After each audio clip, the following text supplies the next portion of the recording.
I don't know why, but every time I go to my YouTube homepage, YouTube really wants me to watch my Slay the Spire 1 video from forever ago. I don't know either. Anyway, there was an update today. So there were faster load times in this update, an improvement to PC users. I had some commenters suggest that they were on Xbox prior to this, and this was the exact same load time they've always had. So I wonder if the 1 to 5 total minutes loading into the mission and then back out all totaled up was more of a PC bug than anything else. I don't know, but it's improved now. That's great. And home base has a brand new play with others area. Not a big deal, but it's nice to be able to queue up quickly. So this might even be slightly faster than the menu sometimes, depending on where you are, but it's also right down here, so you can do whatever you want. But yeah, more improvements to the game, bug fixes, nice things to see. Loading in and out of home base, going back from the main menu back and forth, is quicker than it was before. So these are nice things that are happening. My video covers it all. So yeah, there was also a battle pass coming out. If you guys haven't picked up any of these with anybody's code yet, feel free to use code Mista at your checkout. I would greatly appreciate it.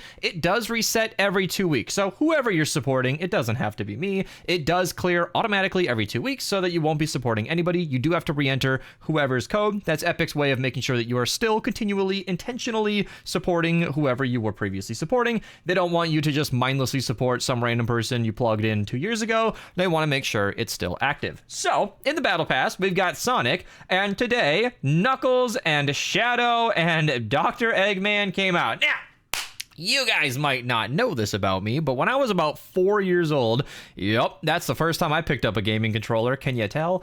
It was either it's debated between me and my friends from daycare back then whether it was Sonic Adventures 2 or some version of GameCube Mario Party. We don't know which was my personal first game ever, but Sonic Adventures 2 very much might as well have been it. So yeah, these are characters I'm very familiar with. According to Zaku in Discord, thank you by the way, he said Sonic, Shadow, and Knuckles are robot versions of their real counterparts. They are on a mission to rescue Tails, who is trapped on the Fortnite Island. That decision makes their sizes make sense and be more consistent with the other outfits in the game, and it prevents actual Sonic holding a gun and using it. So yeah, Sonic has never shot a gun. His robot, oh, it's the Chows. Dude, this is deep nostalgia. I also hate these little okay? Love them, hate them. I feel like a real parent. This is so nostalgic. I have played a little bit of this game on Steam just to bring back the nostalgia of like getting the correct potions, finding the secret animals, and growing your Chow? Is that how they're pronounced? It's like chaos, but not yet. However, the movement in Sonic Adventures 2 put me off. I could never commit to a replay for longer than like an hour because it is clunky, dude. You have to get good at the game just to get your character to consistently go where you want it to.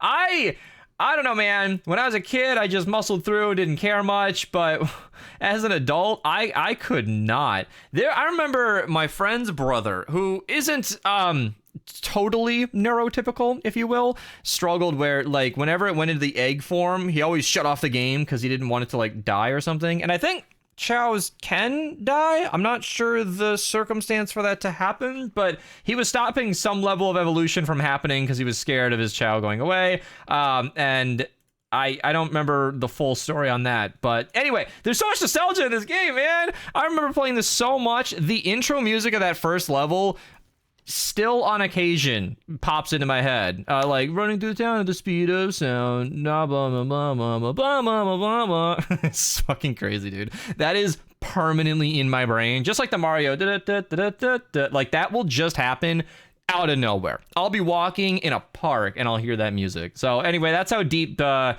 Sonic Adventures 2 goes into my brain. Where like I ironically never played the game that much, but also played it a lot in very formative moments. Playing with the Chows while my friends did the levels were pretty much how we did that at daycare. So having a collaborative effort, going into a Chow garden, and like this is IRL, like this is not online. Seeing a Chow garden full of mine, my friends, brothers, my other friend, like that was a cool experience. And I downloaded for the nostalgia, but never got far because I'm kind of trash at the game. If you guys ever want to use my code on anything and ping me in Discord for a little shout out, you are welcome to do so. I highly appreciate it. You guys are amazing. I really do thank you a lot. And I think the Sonic stuff is not everything new. We have the brand new emote, copyrighted music as as usual. I can't really share much more than the movement, so if you want to pick that up, you can go ahead and do that. And I just noticed this now. Yeah, the override set is also new. I assume this is more Fortnite lore, so if you're interested in picking this up as well, this is all available. There's kind of a ton going on today, but yeah, I'm excited because I like getting on. When did this come out? Did I just, oh, this is an old set. Yeah, I remember, like, whenever I can get a nerd on, that's great, but when I get to be the nerd, it's extra exciting. You know, Sonic, I'm not like an expert of Sonic Adventures 2, goodness, I was like 5 when we really played it, but it's still in my brain. All right, I want to get into this stuff. So, hit the road. Thank you to the commenters. I forgot that the loading screen here is different. So, previously it was the Metal Team Leader loading screen. Now it's just like the van and the image. I actually have the full art because I'm a full-time Save the World content creator, and I just sort of have these things on hand. Yeah, here we go. Here we go. You want to see the whole image? There you are. I got a folder full of this stuff. So, that is the full image that you get this time. I don't think I have Metal Team Leader in this folder specifically, but I'm sure it's in here somewhere, but it was different the other time around. Maybe I can find it. Wow, I actually did. I think this was it. I think this is the first loading screen that you get.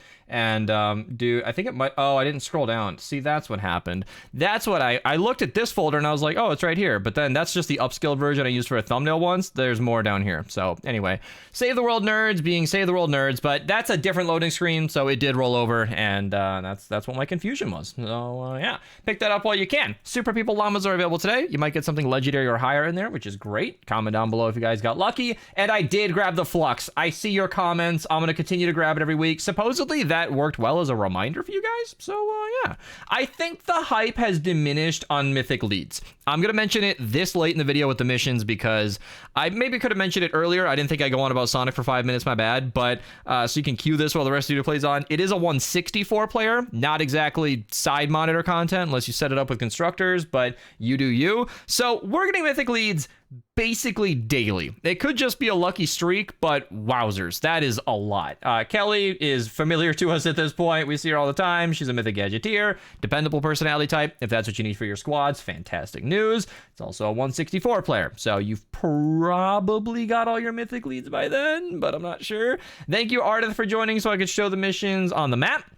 Dragon Scorch, legendary copy, Dragon Slash hero, best in town for Dragon Slash, great pickup, legendary survivor, legendary defender in the 108 zone, and then there's a double legendary right over here, legendary defender, and Shock Trooper Renegade's not the most exciting hero. He's a shockwave hero. I think he's like resets your cooldown if you lose your shield or something. It's not an exciting hero, but legendary copy, double legendary missions are always great. Gunblazer Southie boosts your SMG and pistol damage after you phase shift by like a lot. He's fun to mess around with. Pair him with Chaos Agent, you're off to a great start. Guardian Bull, pretty good to get in the end game because extra hardware crit rating is nice for the Storm King's Horn. Dimmock Mari, Smoke Bomb cooldown, nothing terribly exciting, but it's a hero that's right there. Legendary Survivor in the 108 zone, and then the last Legendary Survivor is also right up here, alone in the 132 zone. So only 4 available today. 94 zone, 108 zone, 132. I did show the 94 zone, right? I don't think I did. Yeah, Legendary Survivor, Legendary Defender, just to be thorough, and that's what we got going on there. 160s, 5x reperk, perk up, Storm Shards, perk up, Lightning in a Bottle. Then, of course, the Mythic lead does also come with Brawler Luna, probably literally the least exciting hero you could, isn't it? Like,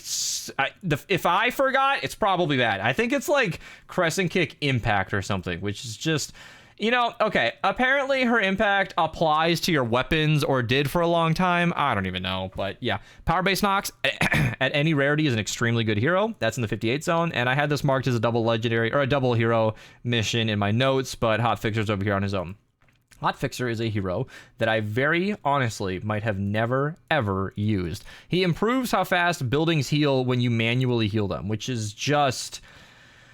is it defy you? Is that the phrase? I defy you to find a use case where that is relevant. But anyway, Survivalist Jonesy in the 28 zone, good for early game healing, alongside a Survivor there as well. Then, not this double mission, but I'm looking for the other, there it is, Base Kyle. At any rarity, he's gonna make your walls super strong, great hero to have. And then Stonewood's got quite the starter kit going on over here. Pathfinder Jess ups your pickaxe damage, Survivalist Jonesy, great for early game healing, and over here, Shrapnel Headhunter, extra shotgun damage is great at any rarity. So, solid day for missions in my opinion, I think, and obviously we got a big shop and everything going on there. So yeah, I'm out of here. No stream today. Clock kind of got away from us, but I'm here for the daily on time, so I got you. Twitch link down below. I'll be live probably a lot this weekend. My girlie is a Renfest girlie, so I'm not making it out there every single weekend, which means I'll probably be streaming on the weekends a lot more. Fingers crossed.